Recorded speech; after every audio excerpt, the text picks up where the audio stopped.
আসসালামু আলাইকুম। হ্যালো বন্ধুরা, আশা করি আপনার সকলে ভালো আছেন। স্ক্রিনে যে ভিডিও আপনারা দেখতে পাচ্ছেন, এখানে একটা ফ্যান রয়েছে। ফ্যানটা কি কারণে ঘুরতেছে না, তাই আমি ফ্যানটা খুলে নিয়েছি। আপনাদের বাসা বাড়িতে যদি এরকম কোনো ফ্যান নষ্ট হয়ে থাকে, অবশ্যই আপনারা ইজিলি ভাবে ফ্যান ঠিক করতে পারবেন, কোনো প্রকারের সমস্যা হবে না। আমার হাতে যে কয়েলটা দেখতে পাচ্ছেন, আমি কয়েলটা চেক করতেছি যে কয়েলের কোনো সমস্যা আছে কিনা। তো আমি দেখতে পারলাম কয়েলের কোনো সমস্যা নেই। এখানে দুইটি কয়েল রয়েছে, যেহেতু দুইটি সারি, একটা হলো স্টার্টিং কয়েল আর একটা হলো রানিং কয়েল। তো দুইটি কয়েলের 4টি লুপ রয়েছে, আপনারা দেখতে পাচ্ছেন এখানে 4টি লুপ। তো 4টি লুপই পুড়ে গেছে, সেক্ষেত্রে ফ্যানটা ঘুরতেছে না। অলরেডি বডি যে কয়েলটা রয়েছে, তো এটা ঠিক আছে, কোনো প্রকার সমস্যা নেই।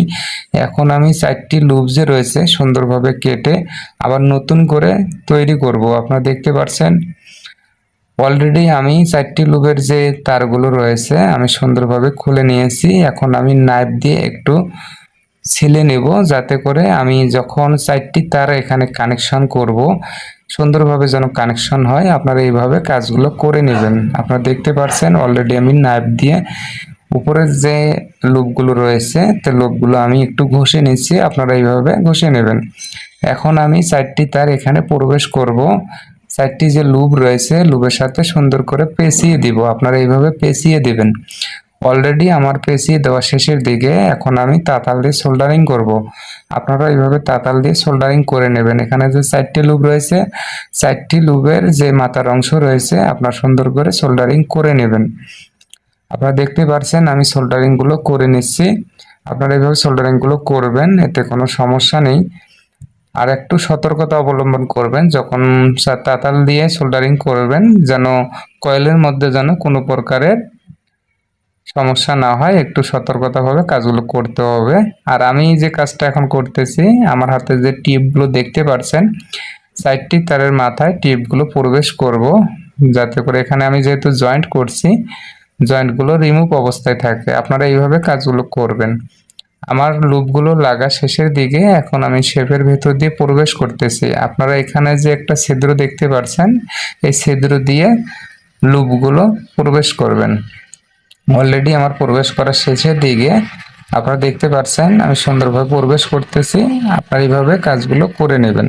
আমার প্রবেশ করার শেষের দিকে আমি কয়েলের যে লুপগুলো রয়েছে, তো লুপগুলো সুন্দরভাবে বসিয়ে নিলাম। আমার হাতে যে বার্নিশ দেখতে পাচ্ছেন বোতলের মধ্যে, বার্নিশ দিয়ে একটু রিপেয়ারিং করে নেব। যদি কোনো একটু লিক থাকে, তো লিকগুলো একটু রিমুভ হয়ে যাবে, আপনারা দেখতে পাচ্ছেন। আর কয়েলগুলো যদি একটু লুজ থাকে, কয়েলগুলো একটু ভালোভাবে জার্মিশন হবে। তাই আমি সুন্দর করে বার্নিশ করে নিলাম। আপনারা এইভাবে বার্নিশ করে নেবেন। কয়েলটা কোনো প্রকার সমস্যা হয়নি, শুধু লুবের কারণেই ফ্যানটা ঘুরে নাই। আপনারা এইভাবে কাজগুলো করবেন। আমার হাতে যে বডি দেখতে পাচ্ছেন, বডিতে যে ম্যাগনেটটা তা একটু সাইড হয়ে গেছে, তাই আমি সুন্দর করে বসিয়ে নিলাম। আমার যে কয়েলটা দেখলেন, কয়েলটা সুন্দরভাবে বসিয়ে নিলাম। আপনারা এইভাবে বসিয়ে নেবেন, এতে কোনো সমস্যা হবে না। আপনারা দেখতে পাচ্ছেন অলরেডি আমি কয়েলটা সুন্দর করে বসিয়ে নিলাম। এখন যে ওপরের যে বডিটা রয়েছে সেটা আমি লাগিয়ে নিলাম। তো আশা করি ফ্যানটা ঘুরবে, এতে কোনো সমস্যা নেই। তো আপনাদের বাসা বাড়িতে যদি এইরকম কোনো ফ্যান নষ্ট হয়ে যায়, আপনার সুন্দরভাবে এইভাবে কাজগুলো করে নেবে। আর যখন বডিতে একটু বাড়ি দিবেন, অবশ্যই কাঠ ইউজ করবেন। কাঠের উপরে বাড়ি দিলে বডিতে কোনো আঘাতপ্রাপ্ত হবে না। আপনারা দেখতে পাচ্ছেন। এই ভিডিও যদি ভালো লাগে অবশ্যই লাইক, কমেন্ট, শেয়ার, সাবস্ক্রাইব করে সাথেই থাকবেন। ভালো থাকবেন, সুস্থ থাকবেন। আল্লাহ হাফেজ।